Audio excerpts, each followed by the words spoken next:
Go into your Instagram and change your name, your username. I'll steal you. Like the most valuable thing, I'll change it. I've lived at university for 3 years with me mates who are lads. I didn't even leave me door unlocked once. So I'm not going to let you into my phone, am I? You never know. Anyway, we're here with Kieren from gotmybackpack.com. Yeah. It is .com, isn't it? Yeah, it is, yeah. Not .co.uk. Our second guest on the podcast. We're delighted to have him. Awesome. It's good to be here. And the setup, for guys at home, you can't see it, the setup around behind here is awesome. A lot going into it. Decent. A lot of money, a lot of time, a lot of effort. Really good podcast so far. I hope we start making the... so far, I've only been recording 1 minute. Come on, that's a bit eager. No, I hope we do reap the rewards of all this Fingers crossed. hard work. But you're representing Wales, I believe. I am representing Wales, and I challenge you to think of a joke about Wales that I haven't heard before. Oh, I don't know. Is it goats, cows? No, it's sheep, isn't it? Sheep, Yeah. yeah. I mean, I've heard them all, don't worry. Yeah, I can imagine. I've got a mate who lives in Snowdon, and I rib him all the time. Should have brought an inflatable sheep along today. Oh, mate. Well, I've got one in my bag. Yeah. Casual, always bring one. Well, I've obviously got one. Yeah. It's one under each arm. So you've recently been travelling yourself. You're quite new to the blogging game, though. Yeah, I am. Yeah. Aren't you? When did you start your? I only started blogging about travel about 6 months ago, so still really new. But travelling's like a passion, and I love creating content. So I've done a lot of that in my work before. So I wanted to really create content about something I love and do something for myself. So it's kind of why I started out. Fair enough. So that's the thing. Like for me, I was the same when I started off. Like I love travelling, and I don't know what you did at university, but I did journalism, so it was kind of combining my passion with what I've been. How many times have I heard this? I did journalism at university. I've got 2 degrees. Did journalism. Went to university. Not that we're giving it away by being in the same place now. Yeah. But yeah, it was just combining those 2 passions into something I really enjoyed, and it's been great so far. How are you finding it? At the beginning, it wasn't the easiest. I can imagine people who know me were a bit kind of what's the word I'm looking for? Like, yeah, a bit what's like he doing? What the fuck's this kind of thing. Yeah, I feel like it's quite slow at the beginning as well. And when I first started, I didn't really want to put like my name and my face to it. But then after a few months, I thought I'm quite proud of what I'm doing. And I was talking to someone about it and decided that I need to put a person to it, because people follow people, don't they? At the end of the day. They relate to people as well. Yeah. So how were you? At the beginning were you just putting out like travel guides? Like what were you? If you weren't putting your name to it, what were you going for? It just tended to be travel guides, looking back at kind of some of the trips I've done in the past, and just kind of the old top 10 things. But I'm trying to move more now to like the storytelling and talking about like my actual trips and what I've done. I just think it's more personable, isn't it? Yeah, fair enough. So like for me, when I've gone the opposite way around. So I love putting like I was putting some of my own stories out at the beginning, and now I kind of turn into more factual based stuff because I find that it works better. With like SEO. Yeah. And all the kind of the ways Tech terms. SEO, Google basically. Google, to try and be sort of compliant with Google. I've been trying to put things out like how to get to San Marino, things that people will literally Google. Yeah. And hope it comes up at the top of the page, and that's actually I think for the past 6 months that's actually been my most read post, which is quite sad really when you think about it. I do have like stories on my blog, I have personal experiences, and my most read thing is how to get a bus from the airport to... How long have you been doing it? How long have I been doing it? About 2.5 years, I think. Started it in the 1st of November 2015. He's been on the grind ever since. So you'll be able to congratulate me on LinkedIn soon for me 3-year anniversary. I hate it when it's like, congratulate this person on the commitment they've put in. It's just like, Jesus. Have people done that to you though? Yeah. And you know how you can give them like stock answers back? Like, I don't. Do you use LinkedIn or? I've not really used it for my blog or anything like that. No.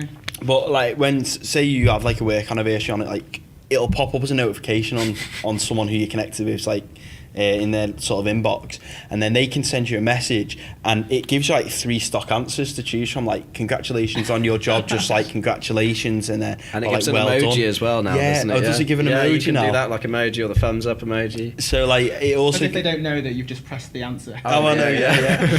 And it doesn't have like punctuation or anything like that to try and make it look like natural.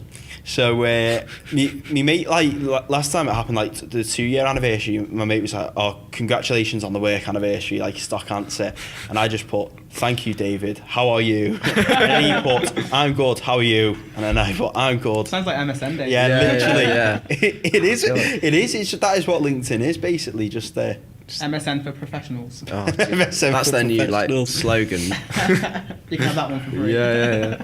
Well, I technically work in the marketing department, so I'll put that one in my back pocket and save it for a rainy day. So, what do you feel is like being the biggest kind of challenge so far with your blog? Was it just thinking to sort of start up in the first place? Is it the expense of it? What? Yeah, I think just actually I thought about it for a long time, and I just didn't put pen to paper. Well, finger to keyboard or whatever. And, and I think just going for it was the key thing. So I was just kind of back home one day. I was a bit bored and I thought, yeah, I'm gonna do it. But I think the hardest thing is probably like actually getting people to actually read it and to follow you and to take an interest. But one thing I have found is that just bloggers and everyone is so friendly, and everyone like will help out each other. It's like a nice blogosphere kind of. Everyone's like keen A to help you. community. Yeah, the blog family. Yeah. So, are you in that Manchester bloggers group on Facebook? Yeah. You get quite a few opportunities in there. But what I find is in Manchester, or maybe up north more sort of generally, is that male bloggers are few and far between. I mean, we're probably making up flipping half of it, just being sat here like half of Manchester. But it's a lot of like, you'll go on Manchester bloggers and they'll have loads of opportunities. Don't get me wrong, but like food or makeup or beauty or whatever. And obviously, well, I mean, I'm not saying men can't take up beauty opportunities or whatever they feel like, but personally for me, there's just not enough. So the other day, I think you're both in the group as well. Not that many people have joined, but I made like a North UK travel bloggers a new group, haven't you? Yeah. Hopefully to stimulate more sort of travel companies getting involved with bloggers up north where there's less. Always plug. Yeah. Always plug. Yeah. And I think where am I look? I don't know which one, because that's kind of angled that way. But if you're watching, please join North UK travel bloggers. Assuming you are travel blogging, you're from the north of the UK. Otherwise, this is a bit of a it's probably not for you. a pointless plug. But yeah, that's what I'm hoping that always on the sell. Yeah, that's it. Merch link in bio. Merch link in bio. That's what I'm hoping. And having looked at that camera, I have a weird feeling that the battery's on like fucking nothing. This is a great start, Tom. This is a great start, but well, we got 2 others, so it's all right, I think. I don't know. So I'm in 2 minds at the moment. I'm like, do we go and change it? Do we go and check? I mean, it is free flowing. I mean, I did it last time. Every time we have a guest on, yeah, it's true. Are you saying you did it last time? It's my turn to check if it's low on battery, or? Well, I can see it's low on battery for me. Well, there you go. All I'm saying is it's Kieren's fault for him being here. Yeah, Every time we have it's a always guest, the guest's fault. every time we have a guest, it goes wrong. Shall I wait aside? If you tell, them coffees you said about before. I wouldn't have one right now. Don't drink hot drinks. So that's no good. Do you not? No. It always amazes me. I'm like, do you want a coffee? It's like, no. I feel like coffee powers me through my life. I know. I have too many. See, I've got mates like that. Are you addicted to it? Do you think, or? I think it just keeps me awake. To be honest, I'd be having a nap in the corner if I hadn't had a coffee before I came on here. Do you like a fancy coffee, or are you like Americano black with a splash of milk, or you like cappuccino latte? Yeah, I tend to go for like a latte. But, yeah. See, I'm like, there's a really great coffee shop in Manchester, and it's literally the most expensive coffee you'll ever get. It's like £3.50 for a cappuccino, which is outrageous, and yet I always go and get one there, like on odd week, just because it's so nice. Yeah, and a convenience sometimes as well. Like if you're going past, you just have to go in. This is what you're missing out on, Tom. Yeah, missing out. What, the coffee beans from the finest rainforests in Peru? Oh yeah, the monkey's bum. What? The most expensive coffee beans in the whole world are shut out a monkey's ass. No. That's true. Did you not know that? No. Really? Have I just blown both of your minds? That's true. that's Seriously, astonishing. it's true. Google it. as we always Google. So now we know why coffee's brown. Yeah, there you go. Seriously, That's the So reason. you're going to take one thing away from today. Yeah, Kieran's thinking I'm not drinking coffee again. I'm pretty pleased with that fact. So we've got our We got a title. our title. President Wikipedia over here. The most expensive coffee in the world is shit. It's true. Quite literally. We could get Samples a cup of coffee made from that, and like a Nescafe or fucking Aldi whatever coffee, and do like them BuzzFeed guys do, $1 coffee versus $1,000 coffee. Yeah, I love those videos. They're so good. Yeah. Yeah, really, really good. I can't believe that how much some of the things cost, like £1,000 fish and chips. What? I know, mate. It's just mad. They get it for free though because of the exposure. No. Initially, though, can you imagine being like, this video is going to cost $1,000 and some, and the travel expenses. Well, I mean, all this setup, was what, 300-400 quid, and you just think like we're getting. Well, I think this will go out maybe in about 4 weeks, and I think the first podcast got 130 views, 150 views, something like that. So, I mean, in a couple of weeks it might have gone up, but we haven't checked. It's like 20k now. It's just like, Jesus, that was quick. That's the dream, right? That is the dream. We just get on like a uni lad, a lad Bible. I tried pushing it on Reddit the other day. I pushed it on Reddit. I'm a big Reddit fan. Did so you? Good, love Reddit. One person downvoted it, and then it just fell down the page. Yeah, I haven't got downvote yet. Maybe it's just the way I worded it. But I think that's got about 80 views. So slow and steady, but the more you make, the more. Yeah. I think one of my favourite boards on Reddit, threads on Reddit, is the expectations versus reality. Have you been on that one? No. Where it shows like. You know how people have like fancy like travel pictures and stuff, and it shows what it looks like on the camera, but then like taking a step back and showing actually what it looks like. Right, I see. Some of the scenes you see on there. I've seen something like a travel edition where it's like shows you like someone's like Instagramming from the Eiffel Tower of like a man proposing to a woman, and then someone's just taking an actual photo of what it looks like on a normal day, and there's just crowds and kids spilling their ice cream and all kinds of stuff. But you find that a lot. I mean, you guys will have both seen it on your travels. But you see these amazing Instagram photos of places. You go there yourself, and it's just full of fucking people. And that's not a bad thing. But I don't know how. There's some way if you take 20 photos of the same thing, you can edit out the people in the picture. Yeah, I've done that like once or twice. I didn't know that. Yeah, that's really good. How does it happen? Photoshop. Well, I do it on Photoshop, but you can. There's like a special, I don't know, software on Photoshop where you just put the 20 photos, and it's the movement in the photos. It'll take out all the movements and fill in the gaps. It's quite cool. Oh, that's pretty clever. I didn't know that. I thought you just had to get up at 5 a.m. to go and get a good shot. There's always sneaky tricks. Well, we're hoping to film a video on Saturday. Sunday. We're hoping to get to Manchester about 5 a.m. for sunrise. Yeah, Jesus. I didn't sleep at all last night, by the way. I've told Tom about this, but my neighbours decided to have a party from 8 p.m. at night till 8 a.m. in the morning. Wow. And music was not... Students? I have no idea. The music didn't go down at all from 8 to 8. It was 9 till 9. Oh, 9 till 9. I haven't slept all night. So this story's already looking ropey, James. Jesus. I remember the days where I would be the person doing the party, but these days, on a Monday night, no. No chance. Not on a school night. I was thinking that. I was like, Jesus, don't they have work to be in? That's one thing I did see on your blog, that you're a fan of beer. A bit fun of what? Beer. Yeah, absolutely. What's your favourite? My favourite beer. Do you know what? Some of the best beer I've had is in Germany. So like when you go to Munich, and I don't even know what it's actually called, but it's like the stuff that they brew there and they don't export it. They only like sell it cool. in Germany. That's pretty cool. In like Hofbrauhauses and stuff like that. I think that's got to be top of my. I love Steins, mate. Oh, absolutely. I love a big Stein.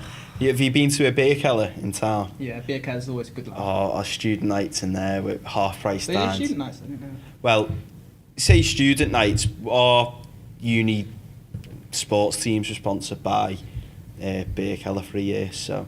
What a great sponsor. I know. Yeah. It's all right. There's a podcast that needs a sponsor. Just if anyone from Beer Keller's... Yeah. I think there'll be plenty more as well. Imagine that being sponsored by Beer Keller. Well, that'll be... it'd be like the worst thing in the world for me. But you get... Oh, you don't drink, do you? Never touched it. No. Yeah. They do food. Do they do food? Okay, that 50 chicken wings on a Tuesday night are like $9.99. That's decent, that. There you go. See, it works. I'm even advertising for free. Now. Shh. Moving on. Have you? I mean, you know, leading on from that, have you had any sort of collaborations or working with brands or any work sort of coming through your blog yet? Do you know what? I've not yet. At the moment, I'm just trying to work on building like traffic to the blog and trying to get a bit of a passive income in terms of like ads and things like that.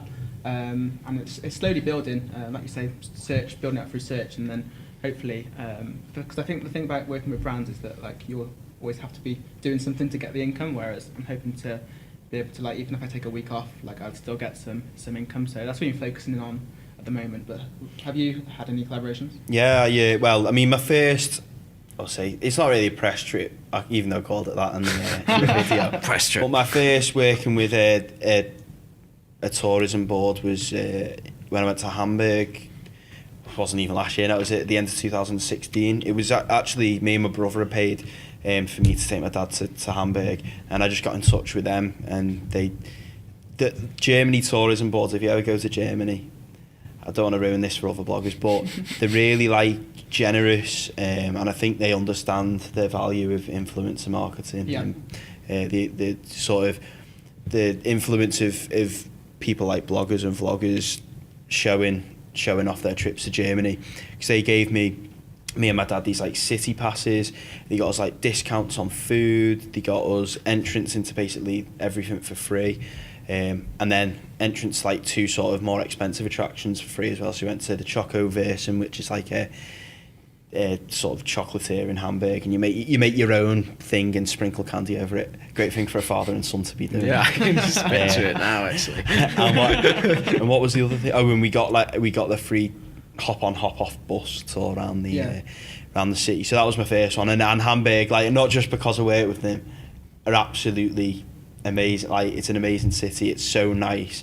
I prefer it to Berlin. I think there's loads, probably more to do in Berlin, but Berlin for me is a bit clouded by its past, and Hamburg just, I don't know, it sort of has sort of like a fresh vibe to it.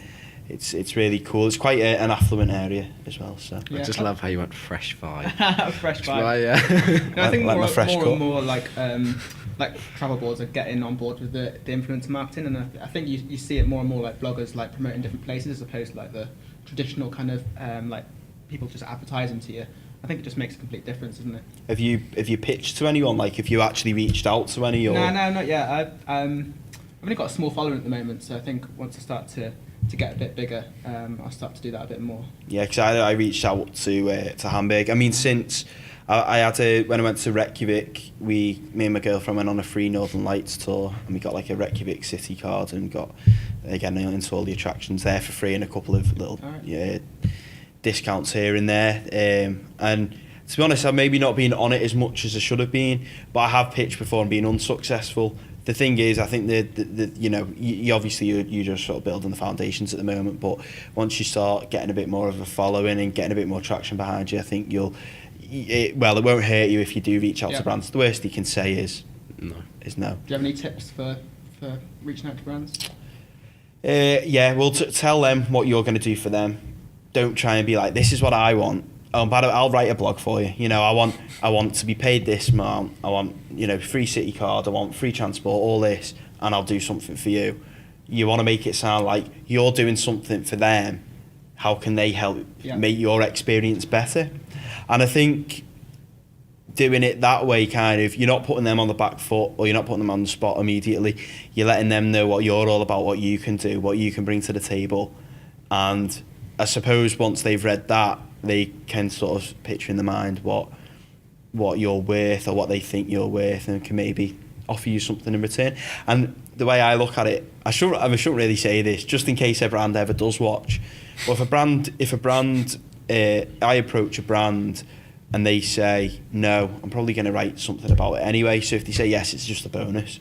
I'm not losing anything from it. And like I say, it might save you £100. Like when I go to Paris at the end of the month, I'm working with, I don't know how I should say it, but I'm working with a travel currency company, and I think to do like an Instagram takeover and post a couple of Instagrams on their page. I think they're going to pay me about 100 euro, like give me €100, you know, on their cards, whatever, Decent. currency cards, and you know that'll be that's a, you know, pretty decent little bit of spending money there. I got. Sorry, you can. I just think it's all about like being authentic and like getting like when people go and blog about it, it's so much more authentic for the brand to be having that person talking about the place that they want to talk about rather than like an actual like a journalist or a writer or something. Yeah, well, it does help because at the end of the day, as well, I mean, you've got to kind of build your blog and make sure you look authentic first, because I think people, the more we see sort of these Instagram models and stuff, you know what's fake, you know what's real. God, he goes on and on. No. about these. No. You know what I mean? I'm not necessarily just Instagram models, but like, you know, Instagram travel accounts. You can tell what's like that. Peter McKinnon. I've actually watched a video So of him. good. He's good, but what disappointed me was he's edited like the Northern Lights into one of it. Or did he edit stars into one of his photos? No, it wasn't stars, it was birds. He edited like a flock of birds into one of his photos, and I thought, that's actually disappointing to see. Really? I like on Instagram's kind of seeing what people are doing and the places people are going to, and actually having a window into their sort of life. Where if they're just like photoshopping, I mean, I know some people are artists and stuff, and people will draw and share it on there, but I don't know. I just expect from him to be a bit more legit. Yeah, I understand, and also I'm a big fan of Peter McKinnon, so I'm probably a bit biased. But I mean, if you go on all these travel accounts, I mean, most of their photos, you look at them, like the amount of editing that's gone into them to make them look and stand out like that is just mad. If you actually saw I do it with Lightroom, you sort of saw my first picture and then the edited picture, and you just can't believe how massive a change it is. Yeah, I quite like stories, because I feel that's like a bit of a sneak peek behind the lens sometimes, isn't it? Because it's a bit less edited, a bit more kind of real life. Yeah, fully like authentic and sort of your actual life, and you can sort of make it your life, and there's no sort of filter or anything behind it. You know, I fully agree with that.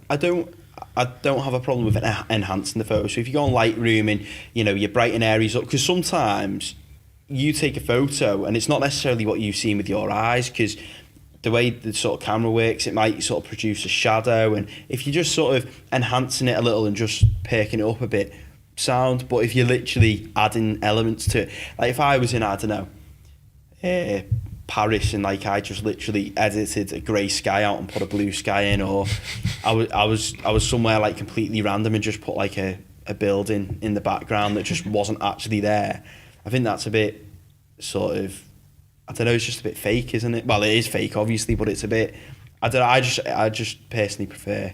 You like the authentic things. The authenticity, the real things. That's fair enough. He says as he's wearing a football shirt that's made by... Not even got a... I was going to ask, I'm not a football fan, but I have no idea. What team it is? No. Do you not know what team it is? Oh, it's Everton Football Club. It's Everton Football Club. Yeah. Do you not... Enough said. Are you into football? I'm not a huge football fan, no. Yes!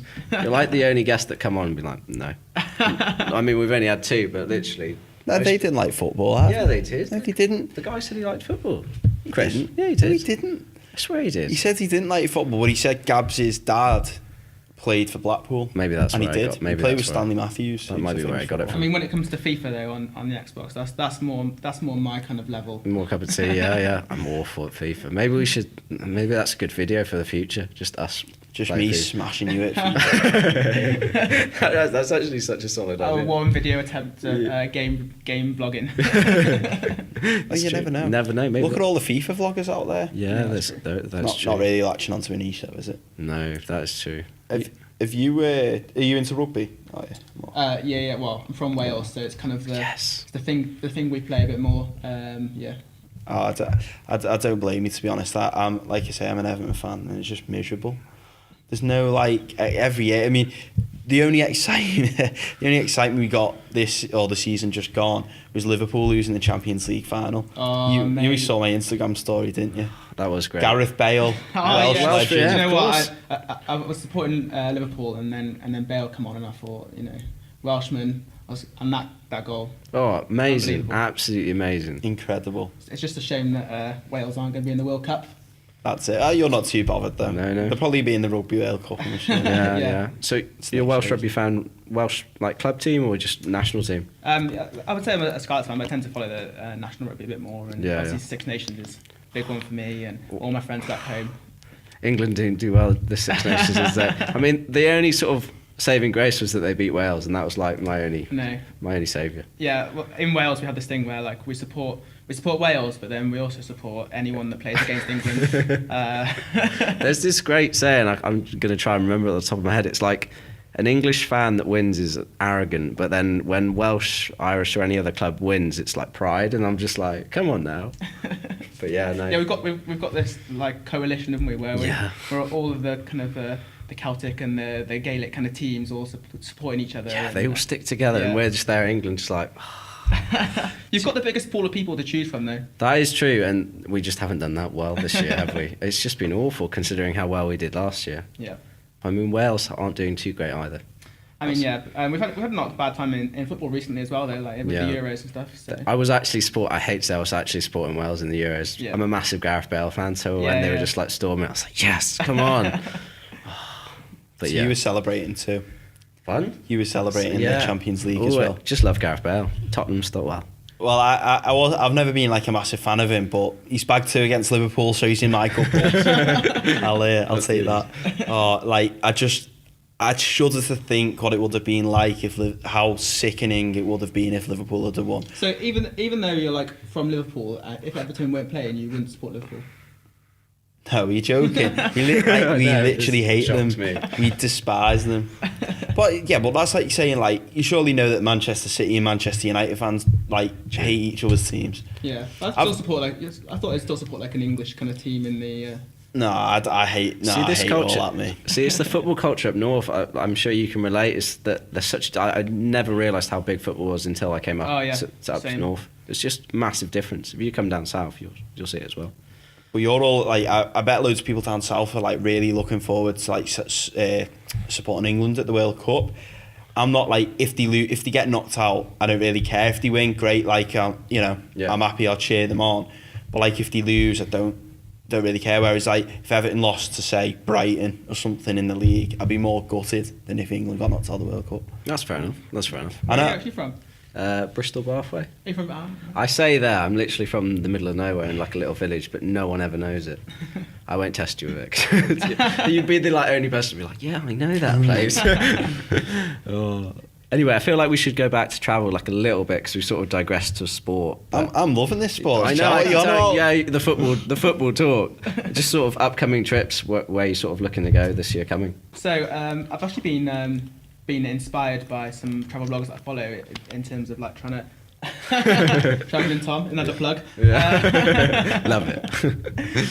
Just to try and through the summer I'm going to try and explore a little bit more of my own kind of backyard, my own like country, because as we mentioned, I'm from Wales, but I've actually not travelled a lot in Wales itself. So I've like been all around loads of different countries in Europe, and I feel like when you're in another country, you pay a lot more attention to your surroundings, and you see like a landmark, and you really like take notice and go in and take pictures. But actually, when you're in your own country, you seem to take that for granted. So that's what I've been trying to do a bit over the past kind of few months, and going to carry on doing it throughout the year, just trying to get out of Wales a bit more. I think that's such a great way of doing it, because I've like recently just like been up to Snowdon and like the Peak Districts, and you don't really realise what's there.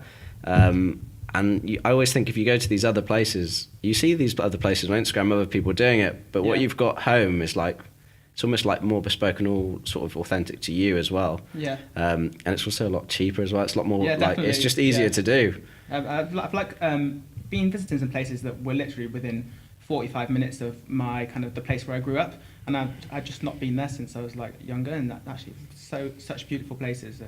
That it's just really nice to explore them. I was writing about the Pembrokeshire coast the other day in work. Apparently they've got like 100 beaches, and 41 of them or something are blue flag beaches. Oh, really? Really? Yeah. So there you go. There's another fun fact. There's your second fact of the day. Second fact of the day. There's actually like I learned this that I didn't actually know it before, but there's like a path that goes all the way around Wales, like all the way around the coast. So you can actually walk from right at the end of it in the south, right all the way around, and right at the top of it on one path. Jesus Christ. I remember writing about that as well, yeah. I wouldn't fancy doing it, it's quite long. I wonder how long it would take you to do I think it would take you at least 2 weeks. Jesus. Really? I thought it would be longer than that. No? Well, probably, yeah. Are you suggesting we do it? For charity. Yeah. Podcast goes on tour. Yeah. Take all this with us, carry it in our hands, can you imagine? I often think this, I'm like, you see these like podcasts like special edition outside, and I always wonder, why is it so special? And I'm like, now I know why. But have you seen people do that? Because I've thought, like, how sick would it be just like to hire a couple of security guards and just do like a charity podcast in Market Street or something? It'd be so good, but so much effort to lug this around and find like the right places to plug it in would just be. You'd have to buy your own generator or something. Yeah, almost, but so loud generators. My sister's boyfriend's got a generator. And then I bet things would happen like that you would have no control of if you're like out in the street. You'd have to get one of them, what they call dead cat things. Oh, the muffled. Are they muffles? They're like muffles. Is that actually called? Dead cat thing. I think that's what they're called. I've heard them being called dead cats, but yeah, that's where they are. Yeah, because they look like a dead cat. On your mic. But yeah, like so they're on there, and it's supposed to stop when it's like dead bad wind and stuff. But I don't know whether it will block out more direct noise. Don't know. No, I think it's quite. I have no idea. We'll have you to get trial and error, don't we? you get people shouting all kinds behind you. Well, you could do it somewhere like abroad, because I reckon. I mean, you probably won't need the lights if you're outside. You could probably do it with maybe 2 cameras. That the audio interface and the laptop aren't that, you could get them in a suitcase. True. All the wires, well, you can see they all fit into that bag. So just about fit into that I'm bag. sure the viewers probably can't. I thought, like, if you ever wanted to take interview someone abroad, you could trim it down quite a lot and just. You do videos abroad, though, don't you? I've done some before, and I'm hoping to like do more. Like when I go to Paris, I'm gonna do a bit more, sort of more vlogging. But me and James have talked about this before. It's a bit like, when you're like vlogging and like you're just like there talking. Oh, it's so. And like you feel like people are almost on top of you, like staring. But I think if I went with someone like James, who was vlogging at the same time, absolutely, and we were both pissing about, stick together. It wouldn't look as bad. But when I'm with my girlfriend and she's standing there like waiting for me, or I'm with me mates and they're fucking shouting abuse at me. What did they shout at you, Tom?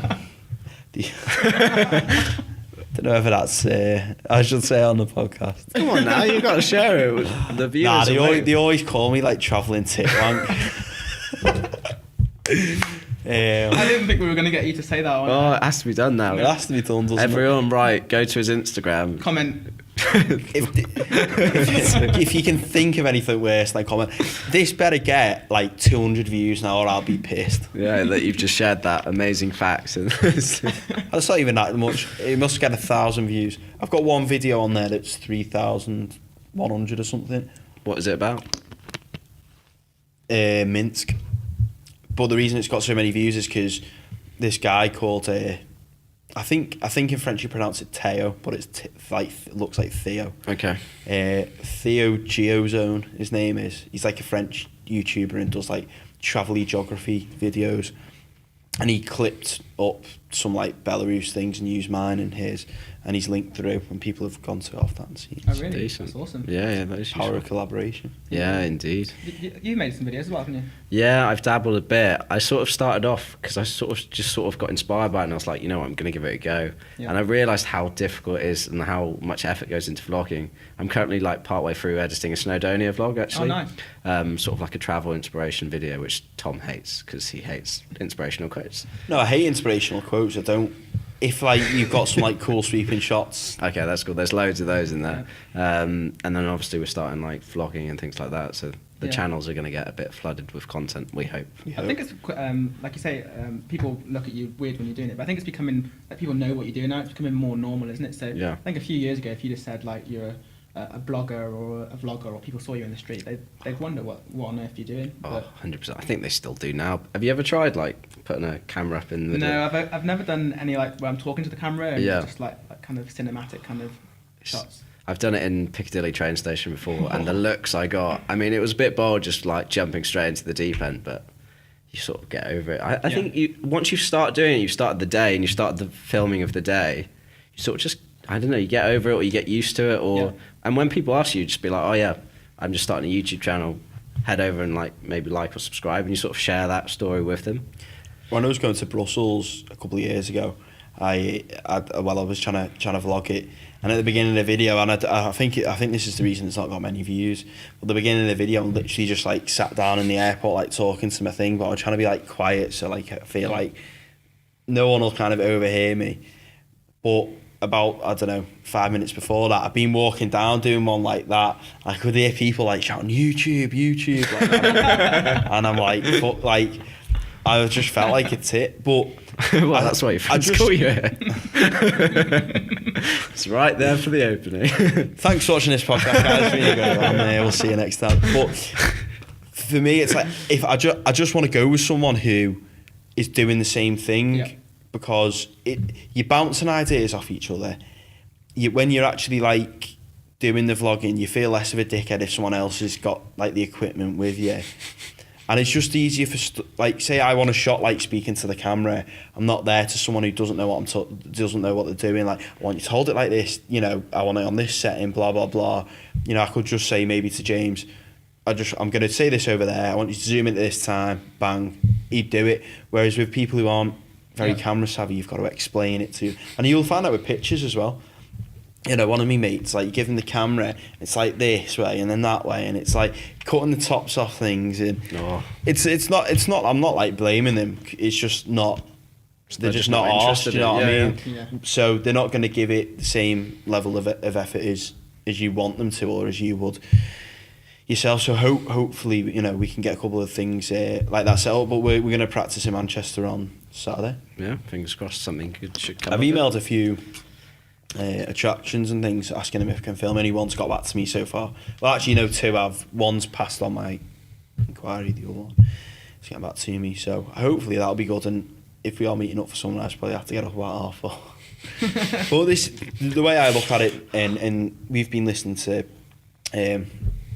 Stephen Bartlett, if you've heard of him. No. He owns. Do you know what Social Chain is? No. They're a company in Manchester. They're quite like innovative in the way they approach the workforce. So they have given like unlimited holidays, flexible working hours. The dream. Pretty much, yeah. They have like a ball pool, or they've had a ball pool. Yeah, unlimited. So they can literally go away for a month, just do it. Like, obviously, we spoke. Yeah. I'd love to know the ins and outs of it, and we did on the last podcast say, if Stephen would like to come on, he can do. So we're extending this open invitation again. If you've not already responded to our last podcast episode, Stephen, he will. I have faith. I hope so. If you've not responded though already, open invitation still stands. You can come on our podcast anytime you want, mate. We'll sort it out. Yeah. But yeah, I'd love to find out how it works, more about that. And what was the whole point of the? Oh yeah. So we've been listening to this podcast he does called Diary of a CEO, and he's sort of been talking about the importance of like hard work and sort of not worrying about things that are out of your control, just doing what you can do to the best of your ability. And I think something like videos, you've got to push yourself when I've got to do this, or I've got to feel awkward, or in fact he said himself, didn't he? He talked about vlogging, and he said like he sat on a train vlogging, and then he put his camera away because he felt like a dickhead. But then he thought, the only reason these people think I'm a dickhead is because I'm doing something different. If you look at like Rosa Parks, Nelson Mandela, Muhammad Ali, you know, all these people at some point in their lives did something that was against the norm, and you know, have managed to get results from that. So you've just got to suck it up. Yeah, your comfort zone a bit, isn't it? 100%. Well, I had a lecturer in uni, and she was absolutely shit. But shout out to her. I know. Full disclosure. If she wants to come on the podcast as well, she can. Yeah. But she said one of the most sort of resonating things that are resonating with me a hell of a lot. She said, you only learn when you come out of your comfort zone. And I think that's like a massive, and that's why I've pushed myself to, like, I joined like when I was probably about 4 years ago now, but I joined like an American football team. I didn't know anyone there, but you know, I've been solo traveling. I've stayed in hostels on my own. I've been on nights out with people I've known for 15 minutes, and like these experiences are some of the best I've had in my life. And if I'd have just stayed in my comfort zone, I wouldn't have bothered. But I mean, you guys will probably know from doing similar things. But literally the results can be amazing. So if you apply that to whatever you're working on, like a blog or a vlog, or if you've got your own business or whatever you do, it should, well, it won't, you're not guaranteed, but yeah, I think that you're completely right there, especially like solo travel. Like the first time you do that, it does feel weird, like just saying you're going away, I'm going on my own. But actually, when you get there, I think it's all about the people you meet, and that's what really, really can make or break a solo trip, isn't it? Is just who you meet, and you get used to it as well. Like eating on your own, like for the first time, is like weird. It's so weird. You get used to it, and you have like a beer and some food, and then people, especially in hostels. Hostels are the best because people like come and join you, or you meet people to chat with, and then it just starts to feel normal, doesn't it? where have you been on your own before? I've been a few places in Europe, so I've been around kind of Italy, been around Spain. I've only ever really done, I think the most I did was 2 weeks trip on my own. But that's quite a big trip. Yeah, 2 weeks on your own, yeah. Yeah, I'd like to try and do a bit more of it. Yeah. So when you went, were you staying in hostels all the time? Yeah, I really enjoy staying in hostels. So if you're in a hostel, for example, and you're there on your own for people that have never been to a hostel before, I just realised that bag and the chewy is still on the table. Never mind. Oh, and I've not put my Russian doll on. What a nightmare this has been. Or my hat, my other hat. Oh, your other hat, yeah. Maybe we timed it perfectly. We shouldn't have said anything. That was deliberate, really. Anyway, for people who haven't been into a hostel before, you go into a hostel on your own. How do you like start? What sort of steps you take to start talking to people? I think there's loads of different places to do it. So I think first of all in your like dorm. So usually you'll stay in like a dorm of maybe 4, 6, 8, sometimes even 12 people, and that's probably one of the best places to start to try and meet people. Also, in like hostel bars as well. I think if you get a good hostel with a good bar, you can just go down and chill, and you can chat to people at the bar, you can chat to the staff or chat to other people, and you just get on with people. And also going on like organised trips as well. I think that's probably quite a good tip. Just if the hostel organises some trips, whether that be kind of a walking tour or a day trip somewhere, or even like a pub crawl in the evening. That's a really good way to meet people as well. Yeah, that's what I remember doing that in Barcelona, and you literally get talking to so many people. And I was talking to like these guys. I think they were from down south, and like by the end of the night, we're literally like I'm walking through Barcelona, just me and these other 2 lads who I didn't know 6 hours ago, just having a right laugh. Yeah, and it's so refreshing, but you also like I think it just builds your confidence a bit, and if you just push your boundaries, you do like find these amazing experiences. Like I've told you that one before about when I was in Copenhagen, and there's just this guy like shuffling some cards on his own. I just walked up to him and said, I was staying in a hostel, I just said like, do you want to start playing cards? Next thing you know, we're on a night out together, and I'm just stood there thinking like an hour ago I didn't even know this guy. Yeah. I've never seen him in my life, and now it's just me and him on a night out. But it turned out to be one of the best nights I've ever had. So yeah, it is amazing. But when you go away, do you blog or do you wait till you get home, or like how do you work? Well, as I said, I started my blog 6 months ago, so I've only actually been on one trip since I've actually been doing the blogging. I find that it does change kind of the way you kind of travel a bit, because you're so much more focused on like taking pictures and kind of paying a lot more attention to like where you're going, and you're talking like remember what train you go on or what bus you go on. So when you get back and you want to write a post, you can do that. So I think it does completely change it. So I went to Lisbon recently on a trip, and just so much more kind of engaged with what's actually going on. Whereas when I was writing about places before I started blogging, it's hard to remember the specifics, isn't it? That your readers will want to know. Yeah, that's true. Do you make notes when you go, or like? No, I don't want it to ruin. Not that it would ruin, but I don't want to have to think about it too much and start writing things down. But it's just all about taking pictures of everything you do. Yeah, I've taken a fair few photos. You bet you'll be on the verge, if you've not already, of buying a hard drive. My phone's getting pretty full. I can imagine. Do you take all your photos on your phone? Do you? Yeah, I do. I've got quite a decent phone actually. Got a Pixel, so I bought it. It's really decent camera, so it's good enough that at the moment I haven't actually had to invest in a camera to take away. Because I'm on that borderline now. I've got an iPhone. Right. Full disclosure, but I love the idea of the Pixel phone, and like with the photos and things like that. I'm so close to pulling the trigger. Is it worth it? Yeah, absolutely, and it's got like really good like 4K videos as well. Like the sensor on the lens is really really good. So I could definitely recommend the Pixel to you. Do you take a camera away with you as well? Or? Yeah, this little baby that's recording now. I just love the feel of actually holding a proper camera. I think, Yeah. and you just get different shots. I think to a phone. Mind you, I've never taken a picture with a Pixel, but my phone just doesn't pick up on the certain things that I want it to do. Yeah. And when it comes to like color correcting and making sure the colors are there, like DSLR cameras are just Yeah, so good. and I think like the phone pictures are quite good for kind of like wider shots. If you want to zoom in on something, like having the lens, you can't beat that. No. They're literally just. We were saying this. I can't remember when we were just having a talk about it, and we were saying that we have to like the cameras just make the shots like for us. If we get a good camera and a good shot, it's just. What camera do you have? Are you Nikon or Lumix, Lumix? yeah, Panasonic, and it's literally I invested in that like 3-4 months ago, but the shots it comes out with are just so clear. Is that why that one's facing you? Yeah, well, actually, it's facing both of us. It's recording both of us. So. Although it's stopped now. I don't know if you heard the click about half an hour. So is that stopped? So we're basically down to one camera now. Just this little baby here. This whole podcast is in that one camera's hands. The old school. Do you know what Oh, Tom, don't. I might hit you on the head. No, it will be recording, but It goes on to a different thing, doesn't it?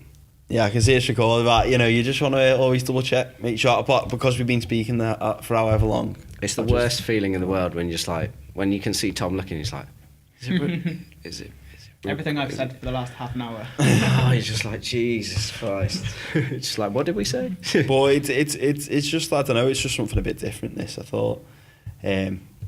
I thought like we need to push. I don't know if you've found this, or you might not find it yet, but you might find it in another year or two. Is that the blog's good, but like I'm trying to push video a bit now, because you just see all these videos like on Facebook. Absolutely. In fact, I clipped up probably about 20 seconds of our podcast the other day, and it got like 300 views on Facebook. Yeah, the whole thing I put on YouTube's got what, a third of that or something. Yeah, it's absolutely the way forward is like video, both on social media but also audio as well. I think more and more people are like listening, because the best thing about that is that I listen to a lot of podcasts myself, because I can like listen while I'm doing other stuff, whereas when you have YouTube you have to like have dedicated attention to the podcast. Well, that's the great thing about this. We're also we will be soon on Apple Podcasts. Yeah, we're on Anchor. On Anchor. SoundCloud we're as well, aren't we? We are, well, I mean, I'm just in the process of getting my account reinstated. So try to upload, basically, we want the video version but the audio version, so people have the flexibility to listen or watch if, for whichever one's appropriate for where they are. And I was trying to upload to SoundCloud the other day. Literally, like, my internet's dead slow at home, so it must have taken about 50 minutes to upload this flipping audio file, which is about 1 gigabyte. Uploads, literally go back to check if it's like done. My like account just disappears. I try logging in, it won't let me log in. And I've had this account probably for about a year now. So I got in contact with SoundCloud, and he said basically they detected my upload as like spam. Because obviously I've had the account that long and not really done it. Yeah. Unfortunately not, it just disappeared, yeah. So apparently, marked it as spam, and they said they're going to reinstate it, and it should be with me in however many working days. I've not gone back to check on that now, so. Beautiful.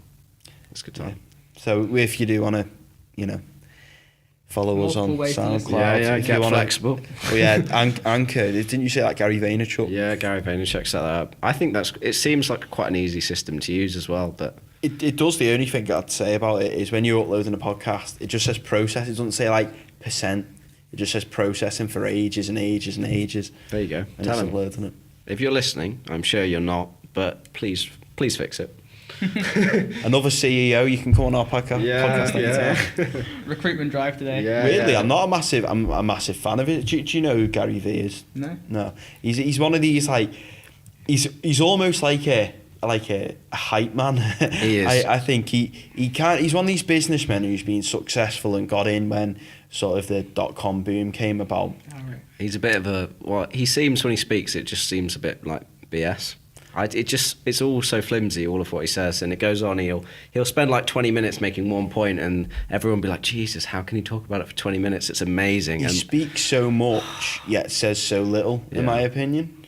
Like, he waffles on and on and on, and it's like, I think almost his tactic is to get people like so hyped up and like peppy that they've almost forgotten about what the problem is, as opposed to like literally. But I think a lot of salespeople are like that, and businessmen are like that. They're just trying to sell the idea as opposed to come up with a solution themselves. Yeah. So, but so you know, pull people the curtain do like over him. it, I suppose. The only reason I follow him is because I'm a Jets fan in NFL. Don't know if you're bothered about NFL. No. And he's a Jets fan, and he wants to buy the Jets. And I just saw it, like a video of him in a Jets jersey like 5 years ago. So it was just like, It'd be nice to be able to afford to that, wouldn't it? Yeah, that'd be decent. But it's one of the most profitable sporting ventures financially. Really?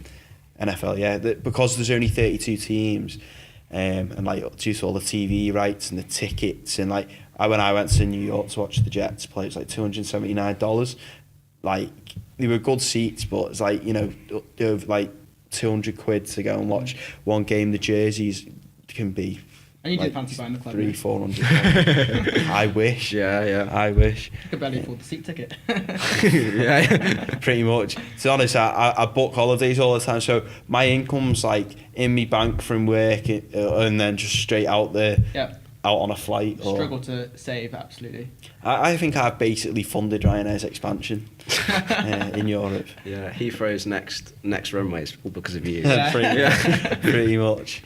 But I've got, you know, I just love travel, and just I'm always looking. I don't know about you, but I'm always looking at Skyscanner, you know, Ryanair, and like flight sales and Holiday Pirates and Jack's Flight Club and all. I love to do that thing on Skyscanner where you put in where you're flying from and you leave where you're flying to blank, and then it just gives you like the cheapest flights where you can go, so and like cool. £12 to fly to Brussels. Decent. I'd love to do. Yeah. Do you fly from Manchester Airport now? Yeah. Where did you fly when you were living in Wales? I tended to go to Birmingham. It's because it's like a direct train really from not far from my house. I used to fly from Birmingham quite a lot, but yeah, I fly from Manchester now. It's literally like a 10-minute Uber drive from my house. So that's all right. Yeah, that's prime. That must have been a pain in the arse before, and you had to go from Birmingham. Yeah. Just in Wales, just travelling anywhere is a pain in the arse. It's true. I remember reading on your blog before that before you started your blog, did you do like a big trip to the USA? Yeah, I did like a tour of the West Coast, so and that was awesome. So it was a bit of a different kind of trip to what I'd done before. So whereas I tended to do kind of trips in Europe, staying in hostels, and I did a lot of kind of like traveling on trains from city to city. But actually, me and my one friend from home, we went over to the US and we did a road trip around the West Coast for 2 weeks. That's insane. That's insane. It was epic. So we flew into LA. We went up to Vegas, which was good. I feel like Vegas can make or break a trip. I can imagine. Yeah. Did it make your trip? Or it made a trip. Yeah. Oh, decent. So yeah, that was really cool. It's such a strange place, like just in the middle of the desert.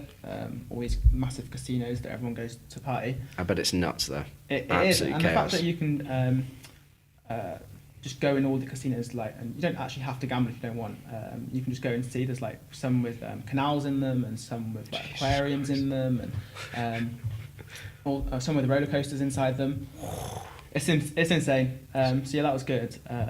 And then how was it like driving in? Were you driving for miles and miles, seeing nothing, and then all of a sudden? Yeah, it was, first of all, like driving on the other side of the road, completely weird. I wasn't prepared for that at all. But luckily we were on, like, because we were obviously travelling between cities and stuff, so we were on quite long straight roads. But it's weird because, like, I remember once we turned the corner and it was like, keep driving straight for 173 miles.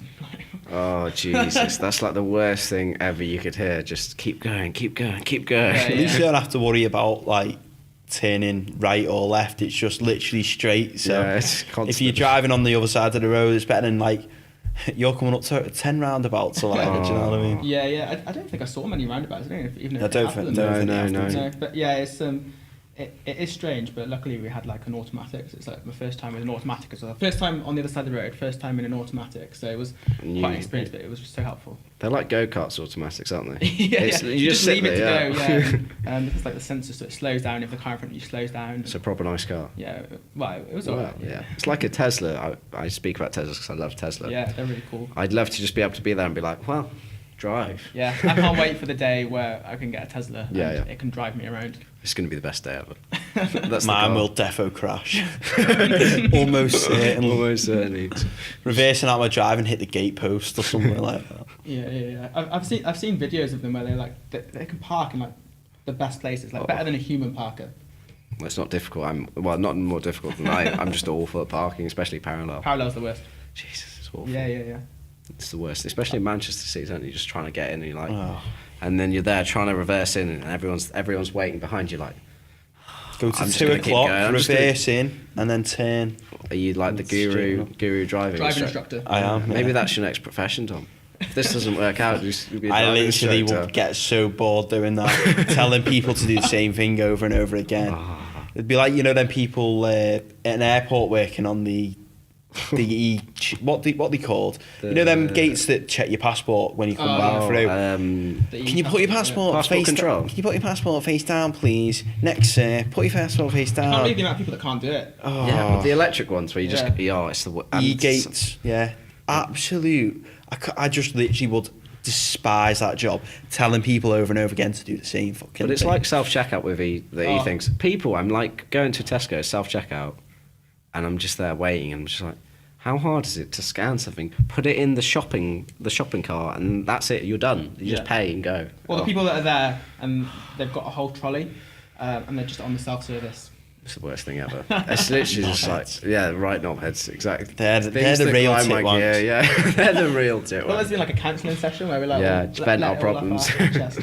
Oh. So you went to Las Vegas and then where? Yeah, so after Vegas, we went over to Yosemite, which is a national park, and I'd not really heard of it much, and we kind of only stopped there because it was on the way. So we spent a day there. Actually, it was such an amazing place. It's like it's a national park. There's loads of really, really cool walks. So I think when you think of California, you often think of like the beach and sort of the main cities, but actually the national parks are just as stunning. So we spent a day there, which was really cool. I could definitely recommend it, but you probably need more than 1 day in Yosemite. And then we went to San Francisco. The dream. I Yeah, wanna yeah, go there. that was cool. It's such a trendy city, but really, really busy as well, and driving around is a nightmare. Oh, I can imagine. Yeah, I think we paid like there's no parking, so we paid like $50 to park the car for 2 nights.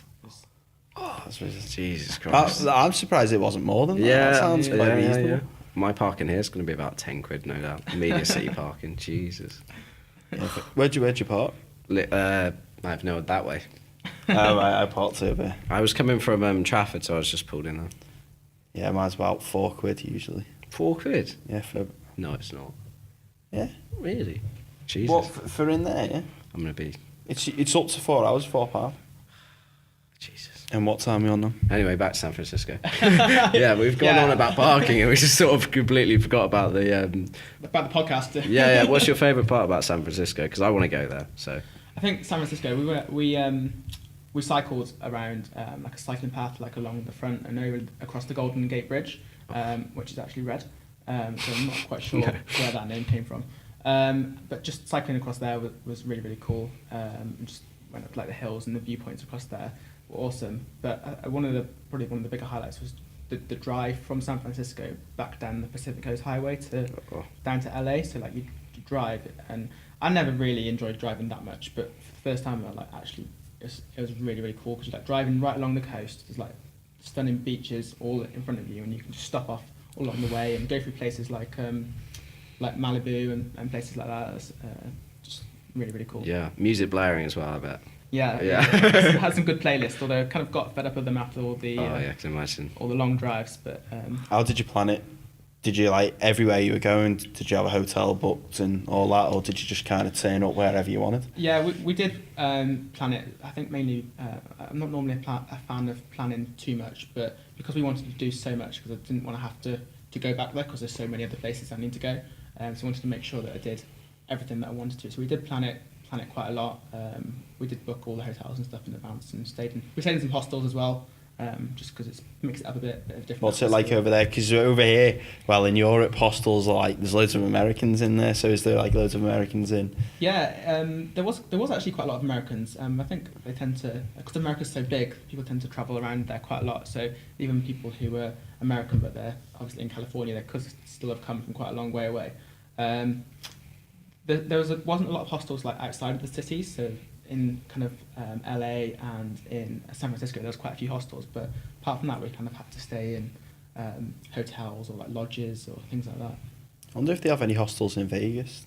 I remember They must have looking, something. there was like one hostel that was like miles out, because all the hotels you can get pretty cheap prices on hotels, especially because there was like me and a mate, so we like had a twin room, so we shared the cost. So Decent. They're massive as well, aren't they? Yeah, Hotel rooms in Vegas. Yeah. Like, you always see like people that go on like Facebook and they go around the hotel room Yeah. with the phone. It's the hangover all over again. I'd love to go. Yeah. Imagine having your stag do there. Wow.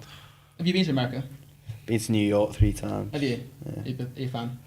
Well, New York somewhere like from when I was like sort of 3 or 4, I'd seen on TV, I'd always wanted to go. And I'd always been like interested in American sports as well, and all my American sports teams from New York. So for my 18th birthday, I went, and Decent. literally you wanted to see my face when I was in the airport on the way home. I was in Newark Airport. I was looking back across the Hudson River at the like the Manhattan skyline. I literally couldn't have been any more gutted. And like I really wanted to, like, that was like my like lifelong ambition, was like live in New York. And as I've got older, to be honest, I just want to live in a different country. I quite like Europe. I'd love to sort of have that expat lifestyle in Europe. But yeah, I love New York, but I would love to go to other areas of the Yeah, I want to visit New York. When we were trying to decide where to go in America, we looked at like the East Coast or the West Coast, and it was really hard to choose between the two because there's some cool things on both sides. Yeah, New York's definitely. I think the West Coast probably more, you almost like classic America in your head. With, I suppose if you're going down the East Coast, you go to Florida, but you'd be going to like Carolina and Virginia Boston and Washington and things, wouldn't you? So yeah, I suppose, I mean, wherever you go in America, you're probably going to be. It's almost like its own continent. Yeah, really. I'd quite like to go to Toronto as well. I'd love to go to Toronto. I've got friends in Toronto. And have you seen that Banff National Park? Oh, that's the goal. The Instagram, you just ever type in the hashtag Banff National Park and you just look at it and just like, Yeah. You want to go there? yeah, love to take my camera there, be unreal. Have you been to America? I've been Miami, New York. Of course you have, yeah. Yeah. We will save that one for that's a story for another day. But yeah, New York's nice. I didn't actually like it. I don't know if I was there, but maybe too young. I was there when I was quite young, like 14, 15. So maybe I didn't see it in the light that I would see it now. So in that respect, I'd like to go back and sort of give it another go. Yeah. I went at the beginning of last year with my brother, and we went and stood outside Casey Neistat's building. He wasn't in there, unfortunately. You're one of those people that he says to go away. No, we weren't right up to his door. We were like just taking like, I don't know, photo of like the window and stuff. What was it, 501 Broadway or something like that? I can't remember the number. But I just remember walking up and down, and we walked past it originally and come back, and then I just remember looking up and we saw windows, and it's like you could see like that. I think he has like a GoPro sticking out over the thing and looking down, so you could see that as well. So obviously you can see who's at the door and stuff. Oh, it's Travelling Tom. Yeah. How did he not let me in? No, I have a feeling he was in. He'd been to Ohio because my brother was following his like Instagram story or Snapchat, and he'd gone to like Ohio or something to do like a talk, and just like he wasn't there when we were. I'd have just thrown candy through the window until he came down. Well, now I just pestered Dan Mace. Oh mate, I love Dan Mace and stuff. Have you seen that Dan Mace guy? No. So He's basically like one of Casey Neistat's sort of like filmmaking buddies, and like he makes some like quality content. It's worth a watch. And did you see him though the other day? He's like kicked off on Twitter because apparently like loads of people are like asking him, basically because he's only got a following of like 50,000, whereas Casey's got one like 10 million. Yeah. They're like pestering him, like, you know, can we meet Casey, blah blah blah, like trying to use him to get to Casey, and I think he'd had enough of it and just went off the handle. I mean, it's got over 500,000 YouTube subscribers now. Sorry, I meant on Twitter. Oh, I know, but I meant like I remember watching it grow because he did like 30 days of vlogging with Casey Neistat, editing them and helping him edit them, and it was something like he grew from like 80,000 subscribers to 500,000 Really? in like 2 weeks. It's like, Jesus. Vlogging every day. Well, he like helped him, like Yeah. went through the process and sort of saw how I did it. And I think he's starting now. I'm not sure if he's doing it weekly or bi-weekly or something like that, but he's worth like watching It amazes me when people manage to put out content so frequently. Like, every day. Yeah. It's just insane, and you don't realise it until you start doing it yourself, and you're like, how in the world's name do people have like the time or like focus just to keep cracking out decent content as well? Because you Yeah, can't put exactly, out yeah. rubbish. It's just even the like the blog posts take absolutely ages. So I can't even imagine how long it would take to like make a video and edit it. But I think what I find difficult is the videos take ages. But I think if I was just focused on videos and I didn't have to worry about like my website as well, I'd literally my YouTube channel would be a lot more. There'd be a lot more videos on there than there are now. But because it's like all the time I spend on my channel, I take away from my blog. So it's just trying to find the time to, and obviously be social and do all the normal shit you got to do. I think that's the biggest challenge as a blogger or a vlogger, is actually finding the time, especially if you have like a day job as well, trying to find the time between your day job and your hobbies and your friends to actually blog. It's not easy, is it? I wish it was. I wish it was. Oh, to be honest, I should have maybe done more when I was a uni student. Yeah. And cranked out, but again, you're studying and you want to enjoy the nightlife and stuff. But you know, trying to work hard now. I mean, you've seen the setup. You know, we're not trying to do things by the arse. So hopefully, it will pay off one day. But you know, working 9 to 5 is not. Cause you put that in your bio, I think. Yeah. 9 to 5 blogger. Yeah, I'm 9 to 5, but travel blog at the same time. Because I think that quite a lot of the time, like travel bloggers are people who have grown so much that they actually can travel like as a full-time thing. And I think sometimes for like an everyday person, it's a bit like the expectations or like it's too unachievable, isn't it, to be able to do that? Yeah. So I think it's nice for people to be able to follow some people who actually do have like regular jobs as well as traveling, because that's what regular people do, isn't it? But also you can give tips like I don't know, making the most of your holidays, or if you can potentially work from home for your job, or you know, maybe we're making up an extra hour throughout the week so you can get an earlier flight or whatever. Well, it's relatable, isn't it? They always say that like most YouTubers now just post this stuff that's just not feasible or not achievable. Whereas if you actually start posting something that's relatable to the everyday person, it'll probably do really well. Yeah, I think so. Another thing you said as well was that you're really into your festivals.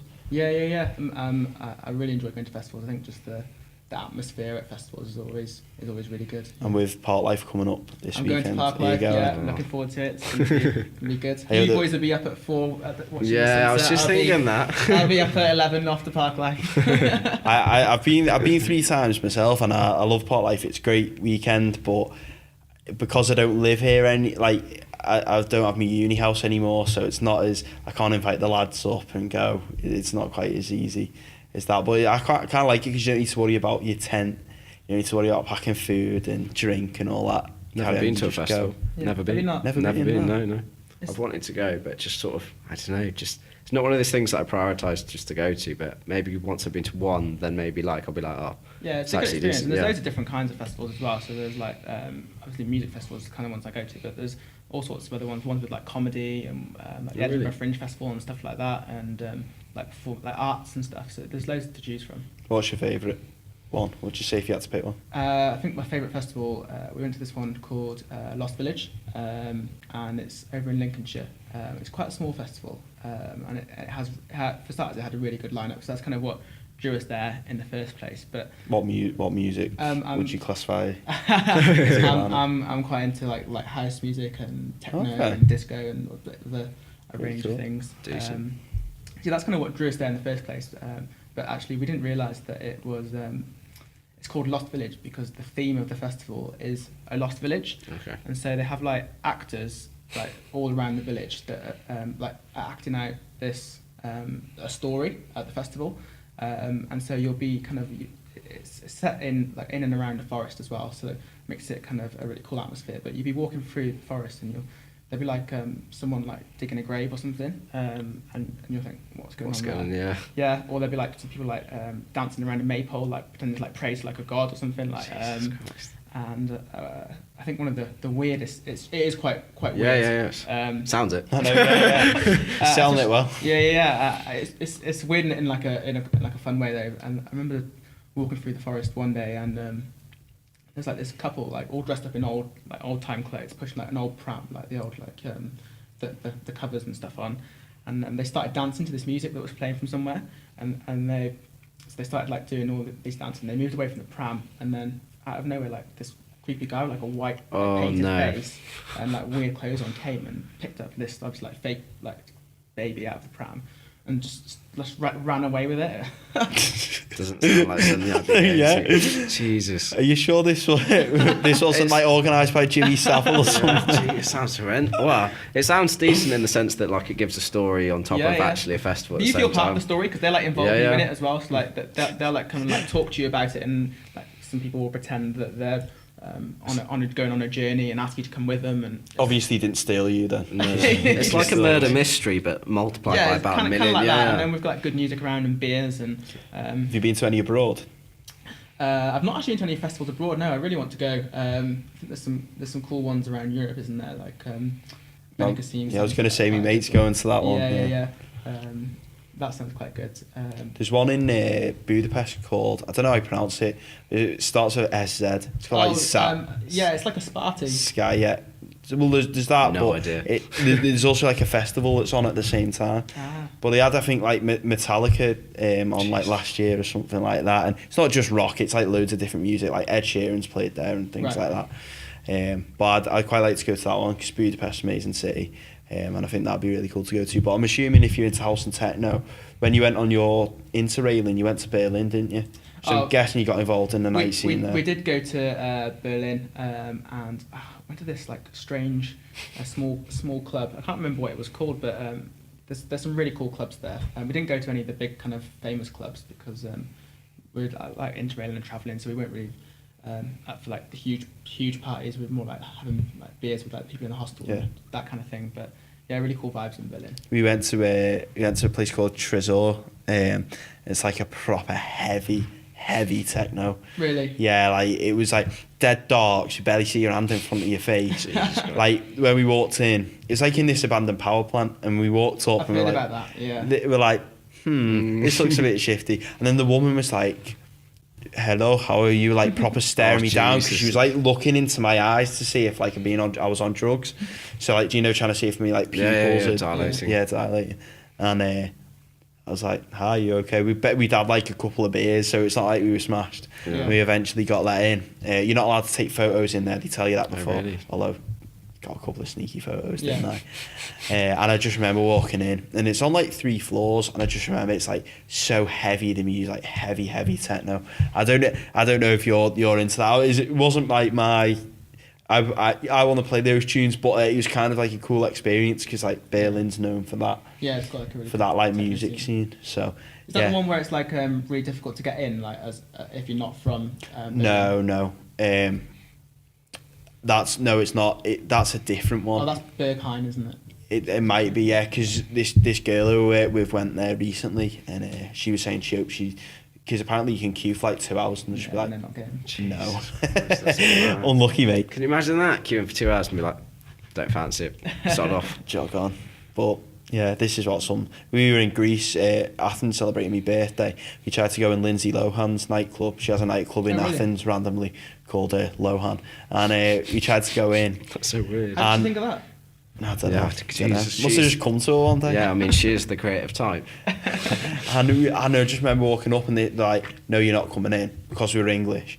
And like they were letting loads of like Greek people in, like right next to us, and we're like, you're clearly not full though. They're just telling us we're full. We're like, clearly not, you're letting people in. And they were just like, yeah, basically they didn't say it. But all they were doing was letting Greek people in and not letting us in. And we were sort of like the only foreign ones knocking around. So didn't really add up. Yeah. But, bit biased. But yeah, it's just one of them things, and it went somewhere else and had a good night. Tried to order Domino's pizza at 4 a.m. They're all shut in Greece. Over here, you would have been fine. Yeah, you'd have been sorted 24 hours a day. Never mind. Yeah. Well, I think we'll call it a day there. Yeah. It's been good to speak to you, Kieren. Thank you very and you much for guys. coming up. How will we find you if we're watching? So you can visit my blog, gotmybackpack.com, and you'll find all my social channels from there as well. So you got my backpack on everything, or you like? Yeah, that tends to be. I'll stick with that name. Yeah. Decent. Of course, Travelling Tom, JWR Simons. Subscribe to our channel if you enjoyed this video. We'll be bringing you more content over the coming weeks. Thank you very much for watching. Thanks again, Kieren, and we'll see you next time. Sweet. Awesome.